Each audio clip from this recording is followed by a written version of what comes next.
Parliament is back in session today, and Prime Minister Justin Trudeau will be facing difficult questions over the resignation of Gerald Butts. Butts served as Trudeau's principal secretary and resigned suddenly amid the SNC-Lavalin controversy. In his statement, Butts denies the accusation he or anyone else in the Prime Minister's office pressured former Attorney General Jody Wilson-Raybould to help SNC-Lavalin avoid a criminal case of corruption and bribery charges. Joining me now to break this down is the host of CTV's Question Period, Evan Solomon. Evan, thanks so much for being here today. All right, he is categorically saying he did nothing wrong. So if that's the case, if that's what he believes, why resign? How does that help the Prime Minister?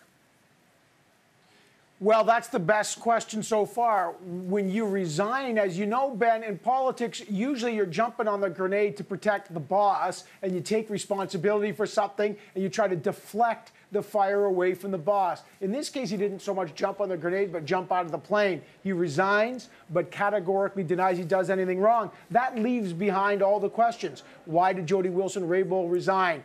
Was there any pressure put on her to cut this deal with SNC-Lavalin to avoid criminal prosecution? So the questions remain and the damage remains. Remember, Ben, you called Gerald Butts his principal secretary, which is technically right, but Ben, this is a guy that is closer to Justin Trudeau than anyone but his wife. They've been best friends since McGill. He's been the chief strategist, the consigliere, the advisor, the best friend, the twin of Justin Trudeau throughout their entire lives, and the key strategist with his government. And so here's a government coming back to Parliament today, and look at their last month, Ben.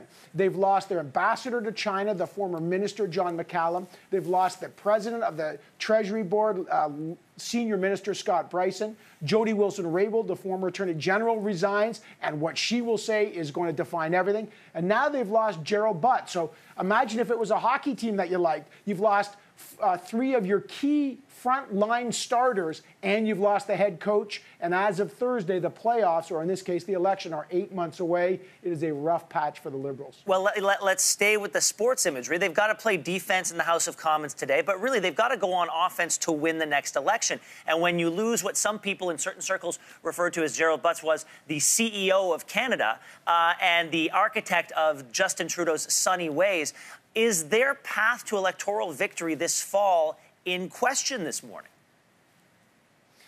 Well, there's no question that the team is a totally different team than it was a month ago.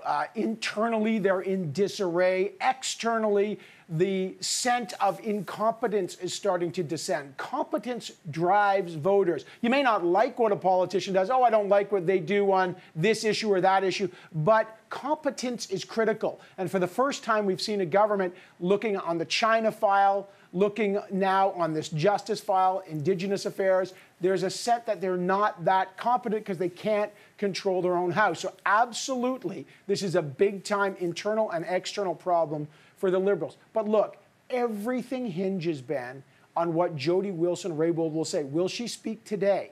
A couple things are going to happen. Here's what you got to watch for today. First, Jody Wilson-Raybould. When's she going to speak? What's she going to say? Butts and Trudeau have denied that they've done anything wrong. So Jody Wilson-Raybould better have something, or else this becomes a legal fight outside of Parliament and the story goes away. If she does have something serious, the problems get exponentially worse. And then today, the Justice Committee is going to meet, Ben.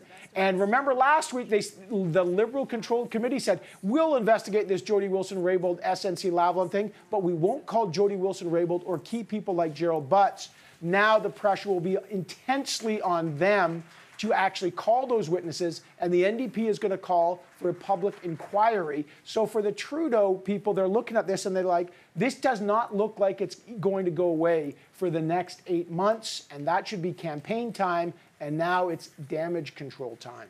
Evan, we always appreciate your insights, especially on mornings like this. Thank you so much.